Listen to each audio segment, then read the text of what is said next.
අම්පාරේ කෙල්ලෙක්ට අම්පාරේ කෙල්ලෙක්ගෙන් තෑග්ගක්. අද ආවේ ටී-ෂර්ට් ගැන කියන්න නෙවෙයි. මට පොඩි gift එකක් හම්බුණා. ඒ gift එක ගැන ඔයාලටත් කියන්න ඕනි කියලා හිතුණා මට. නමු මේක ඇතුලේ මොනවද තියෙන්නේ කියලා. මට මෙන්න මේ gift එකේ වේ crochet by Mashi page එකේ මම පුංචි කාලේ ඉඳලා නන්නඳුරන නංගි කෙනෙක් තමයි කරන්නේ. ඔයාලා බලනවා ඇති අම්පාරේ කෙල්ලෝ දෙන්න කවුද කියලා. එක කෙල්ලෙක් මම මේ gift එක වෙප් කෙනා තමයි අනිත් ගෑනු ළමයා. අපි බිස්නස් එක ලොකේට් වෙලා තියෙන්නේ ගම්පහ. අපි බිස්නස් එක කරගෙන යන්නේ ගම්පහ. මේ කියන්නේ මම මේ ඉන්නේ ගම්පහ. මම අද ගම්පහ හිටියට මගේ උපංගම අම්පාර. මං හරි ආඩම්බරෙන් කියන්නේ මං අම්පාරේ කියලා. මොකද මං අද යම් කිසි තැනක ඉන්නවා නම් ඒකට සම්පූර්ණ අඩිතාලම වැටුනේ අම්පාරෙන්. ඉතින් මං හරි ආදරේ අම්පාරට. ලස්සන ඉයරින්ග්ස් දෙකක් තියෙනවා. අපි මේකට කලින් මේක බලලා ඉමු. හරි කියුට් එක.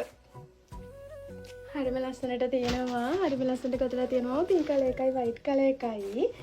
එතකොට ඇතුලෙන් මෙන්න මේ විදිහට සේෆ්ටි එකට වෙන්න ඇති බටන් එකක් දාලා තියෙනවා මෙන්න මේ විදිහට. ඇතුළේ වුණත් බලන්නකො හොඳට මෙෂර්මන්ට්ස් ගිහිල්ලා හොඳට මහලා තියෙනවා. ඒ කියන්නේ ෆිනිෂින් එක එළියෙන් විතරක් නෙමෙයි ෆිනිෂින් එක හොඳට ඇතුළෙනොත් තියෙනවා. හරිම ලස්සනයි.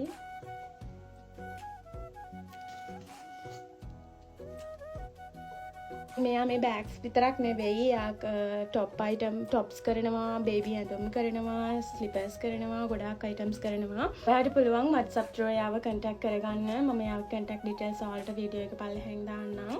ඇත්තටම ඉතින් එයා ගැන සතුටුයි මට. පුංචි කාලේ අපි එකට හිටියා. ඉතින් එයාත් අලුතින් බිස්නස් එකක් පටන් ගන්න තියෙනවා. ඉතින් මාෂි නංගී ඔයාට ගොඩාක් thank you මට මේ gift එක එව්වට.